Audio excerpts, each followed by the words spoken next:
Now we've got YOLO. YOLO stands for You Only Live Once. She comes from the old blue line, which goes way, way, way back. The dam, Zing, is a interesting animal for a breeder. We picked high butterfat people for about 3-4 generations in a row, and we were starting to consistently get high butterfat because that's what our dairymen get paid for. And then, from out of nowhere, Zing comes in with very poor 2.6% in the butterfat department, and equally poor 2.5 in the protein. It's almost impossible to get below 2.7 in protein in Sonans unless the lab makes a mistake. And when I say 2.6 and 2.5, that's the sum of something like 30 lab tests, so it isn't gonna get a lot better. YOLO has the big moose growth rate. His dam was top 10 in protein, and his dam's dam, who I drove all the way back from California, was also top 10. The story that's really fascinating to a breeder is whether that butterfat percent will come up. We've had several does that we culled because their milk didn't fit the pattern of their ancestors. In other words, they had crummy milk tests even though all their ancestors had great milk tests. And what happened is the children of the does that we culled in fact came back with great milk, and that's why we used the percentiles that are produced by the United States Department of Agriculture computer, because the computer is outguessing us every time.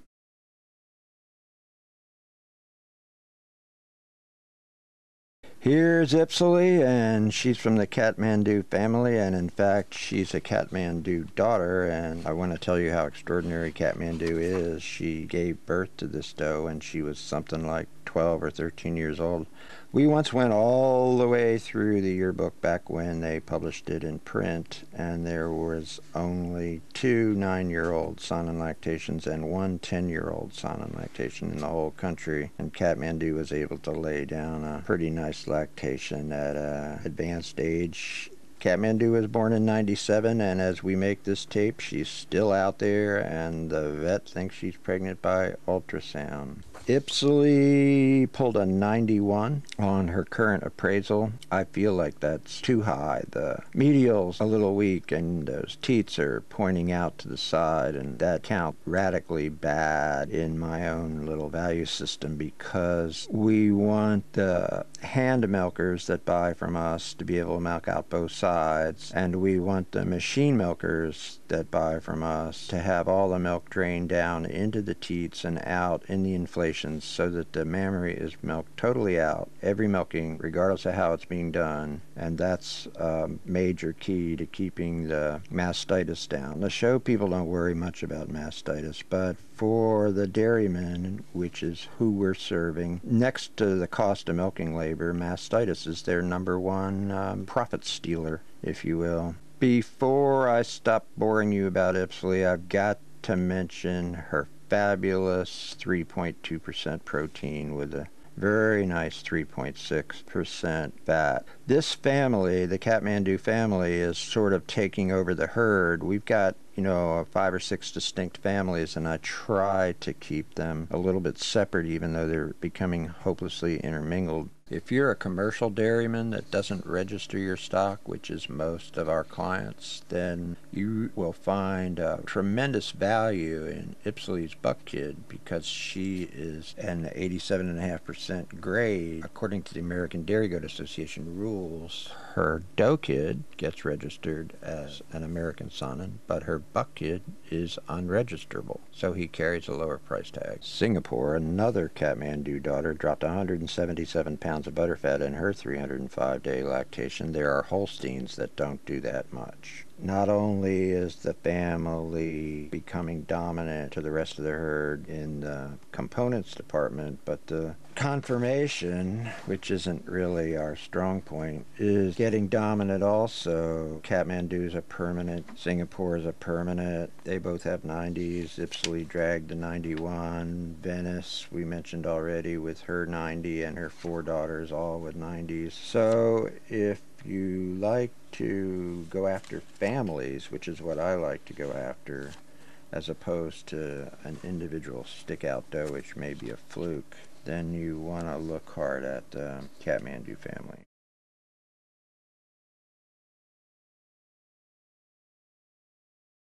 Next up is Yilda.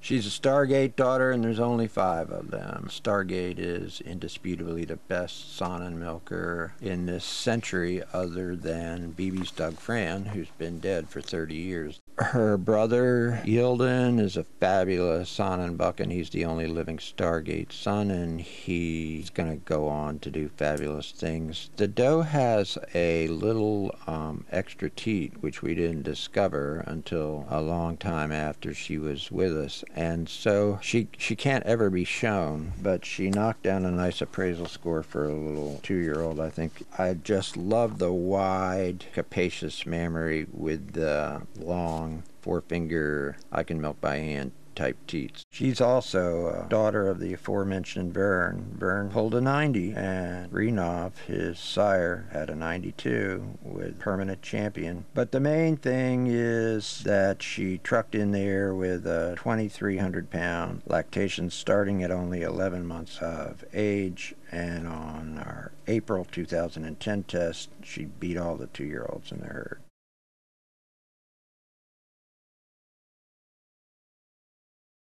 Next up, we've got Illo. This doe's a mistake. On the dam side, we did a little tiny showstring. We never breed little showstring does to show bucks on their first lactation. So her dam went to moose, and we ended up with a hybrid animal. There's a lot of top Saanen breeders that I respect that'll do that. They'll have a fabulous milk animal and toss it to a show buck. But if you're a dairyman, you want milk on both sides. And if you're a show breeder, God forbid, you're on the wrong DVD. But if you are, you want show on both sides. And what this doe's got is show on one side and milk on the other side. But she's a long doe. She's a classy doe. There are people out there that their advertisements say that they're breeding for milk and show, and there are a couple show breeders that like their moose offspring. So you may want to go in this direction. Certainly the price will be very reasonable.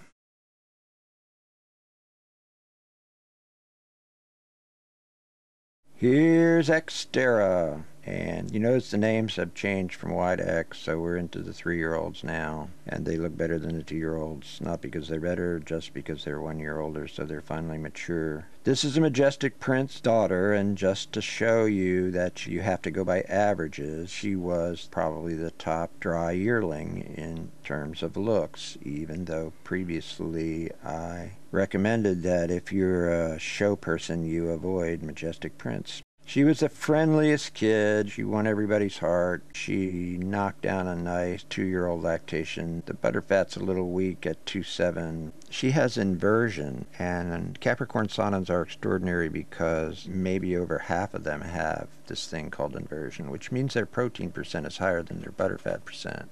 19 out of 20 dairy goats have a higher butterfat percent than protein percent. We never actually bred for that, although the protein percent is a great big part of the USDA score called percentile or rank. But we're not complaining because our dairymen get paid twice as much for the protein as they do for the butterfat.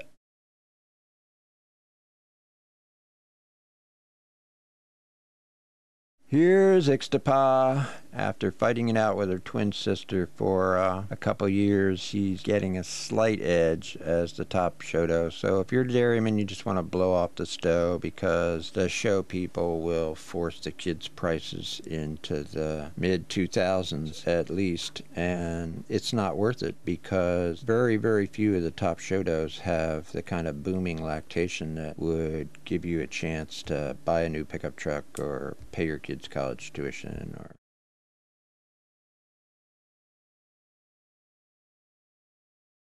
Here's Waialoha, and she's featured more in the little showstring list. Aloha comes from the dominant show doe of our time who won the Nationals twice and was first place in her class at the Nationals all first 4 years that she showed up there. So as a dairyman, you want to skip on to the next doe.